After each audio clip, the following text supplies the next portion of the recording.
رمضان کا مہینہ جب شروع ہوتا ہے اللہ ایک فرشتے کو آسمان میں کھڑا کرتا ہے.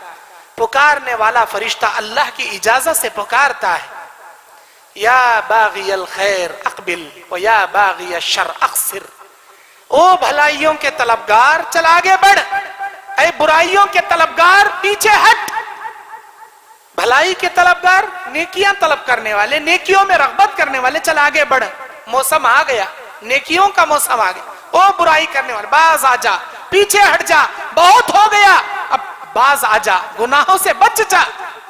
میرے بھائیوں, اللہ سرکش شیاطین کو جکڑ تو دیتا ہے جب چاند نظر آتا ہے, لیکن پھر بھی انسان رمضان کے مہینے میں گناہوں کے کام کرتا ہے.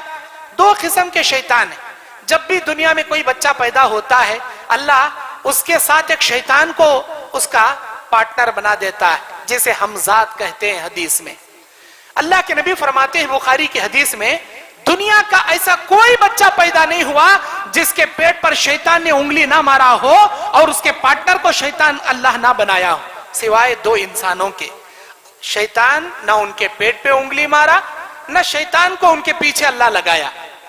شیطان کے ضرر سے اللہ ان دو انسانوں کو بچایا, وہ ہے عیسیٰ ابن مریم اور مریم علیہ السلام.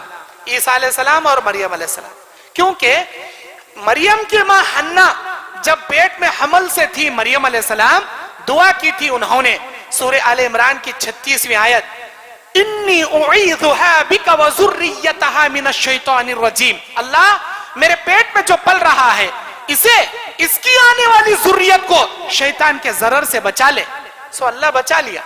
آج ہمارے ساتھ شیطان ہے جو حمزاد ہے نا, اسے اللہ بیڑیوں میں ڈال کے جکڑ دیتا ہے. لیکن اور ایک شیطان ہے, 3 قسم کے نفس اللہ سینے میں بنایا ہے. ایک ہے نفس مطمئنہ, جس کا ذکر سورہ والفجر کی آخری آیتوں میں فرمایا, یا ایھا النفس المطمئنہ.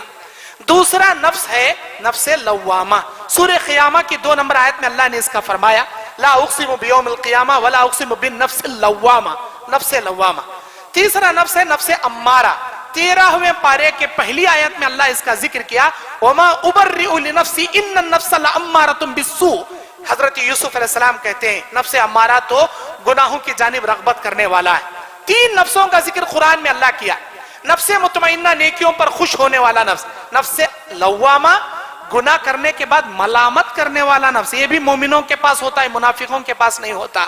اور نفس مطمئنہ, نفس لوامہ, نفس امارہ, یہ گناہوں پر رغبت دلانے والا نفس, نفس امارہ. اللہ کے نبی بخاری کی حدیث میں کہتے ہیں, ان الشیطان یجری کا مجری الدم. شیطان انسان کے رگوں میں ایسے دوڑتا ہے جیسے خون دوڑتا ہے, اس کا ٹھکانہ نفس امارہ ہے. رمضان میں سرکش شیاطین کو اللہ جکڑ تو دیتا ہے, لیکن نفس امارہ کو نہیں جکڑتا. نفس امارہ کا شیطان ویسا ہی رہتا ہے. یہ کون سا نفس ہے؟ الذی یوسوس فی صدور الناس من الجنۃ والناس, جو جناتوں میں سے ہے, شیاطین میں سے ہے, وہ نفس میں وسوسے ڈالے گا, گناہ کروائے گا. اس شیطان کو اللہ رمضان میں نہیں جکڑتا. کام ہمارا ہے, ذمہ داری ہماری ہے کہ ہم گناہوں سے باز آئیں. اور روزے کا مقصد کیا ہے؟ الصوم جنہ. نبی نے کہا الصوم جنہ, یہ روزہ ڈھال ہے. جیسے میدان جنگ میں وار کرنے والے وار کے ہتھیار کو ڈھال سے روکا جاتا ہے, گناہوں سے روکے جانے والا ڈھال ہے یہ روزہ. اگر ہم روزہ رکھ کر بھی موبائل میں انٹرنیٹ دیکھتے رہیں, فلمیں دیکھتے رہیں اور پب جی گیم کھیلتے رہیں, ایسی ویسی بے حیا عورتوں کے ساتھ چیٹنگ کرتے رہیں, اللہ اکبر. نبی نے فرمایا کہ ایسے انسان کے روزے کو اللہ کو کوئی ضرورت نہیں کہ وہ کھانا چھوڑے یا پانی چھوڑے. روزے کا مقصد رضائے رب ہے, اللہ کی رضا, اللہ کی خوشنودی ہے. اور ایک بات یاد رکھیں, اللہ کا اصول حدیث قدسی ہے.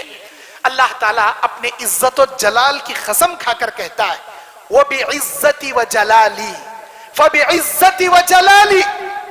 اے میرے بندو سنو, میرے عزت و جلال کی قسم, لا تجمع قلب عبدی, میرے عزت و جلال کی قسم, میں ایک میرے بندے کے دل میں 2 چیزیں کبھی جمع نہیں کروں گا. یہ بات اللہ آسانی سے بھی کہتا, خاموشی سے بھی کہتا, بغیر قسم کھائے کے بھی کہتا. اللہ کی بات سے کس کی بات سچی ہو سکتی ہے؟ اللہ کی بات تو بالکل سچی ہے، لیکن اللہ اس بات میں تاکید پیدا کرنے کے لیے اپنے عزت و جلال کی قسم کھا کے کہہ رہا ہے لا تجمع قلب عبدی بین الامنین والخوفین، میں میرے ایک بندے کے دل میں دو امن دو خوف میرے عزت و جلال کی قسم کبھی جمع نہیں کروں گا۔ کیا مطلب حدیث کا؟ صحابہ نے پوچھا اللہ کے نبی اس کا مطلب کیا؟ آپ علیہ السلام نے فرمایا سنو، دو امن دو خوف اللہ ایک بندے کے دل میں ہرگز جمع نہیں کرتا۔ مطلب دو امن سے مطلب کیا؟ دنیا میں بھی امن آخرت میں بھی امن۔ دو خوف سے مطلب کیا؟ دنیا میں بھی اللہ سے ڈرنا اور آخرت میں بھی ڈرنا۔ دنیا میں بھی ڈرتے ڈرتے جینا، آخرت میں بھی خوف اور حراست کی زندگی گزارنا ناممکن۔ اللہ اپنے عزت و جلال کی قسم کھایا اے میرے بندے، دنیا میں اگر مجھ سے ڈرتے ڈرتے جیے گا، خبر میں قیامت میں جنت میں امن ہی امن تیرے مقدر کر دوں گا۔ دنیا میں میرے خوف سے جیا کر، جب بھی حرام کھائے تو میرا خوف تجھے یاد آنا چاہیے حرام سے بچنے کے لیے۔ جب بھی نمازیں چھوڑ کر دکان میں بیٹھے میرا خوف تجھے آنا چاہیے کہ کہیں قبر میں اللہ سانپ بچھوؤں کی مہمان نوازی میرے لیے میسر نہ کر دے۔ جب بھی تو کوئی جھوٹ بول کر کسی کا مال ناحق کھاتا رہے تجھے میرا خوف آنا چاہیے اللہ کے دربار میں پائی پائی کا تجھے جواب دینا پڑے گا۔ دنیا میں اگر میرے خوف سے تو جی لیا اے میرے بندے، خبر میں قیامت میں جنت میں امن ہی امن سکون ہی سکون تیرے مقدر میں بنا دوں گا۔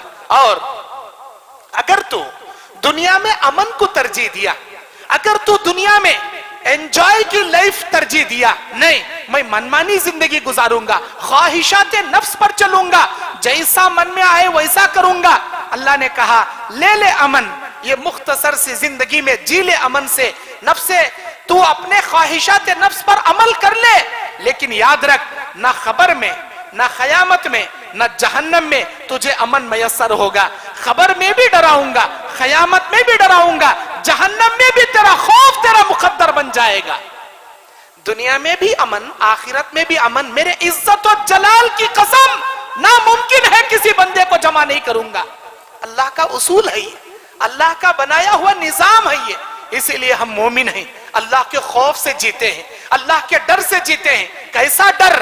اللہ نے کہا وَلِمَنْ خَافَ مَقَامَ رَبِّهِ جَنَّتَانِ، جو میرا بندہ میرے سامنے کھڑنے سے ڈر جائے، اے میرے بندے تیرے لیے ایک ایک نہیں دو دو جنتیں عطا کروں گا، بشرط یہ ہے کہ میرے سامنے کھڑتے ہوئے تو ڈر جا، تو ڈر جا، دو دو جنتیں عطا کروں گا۔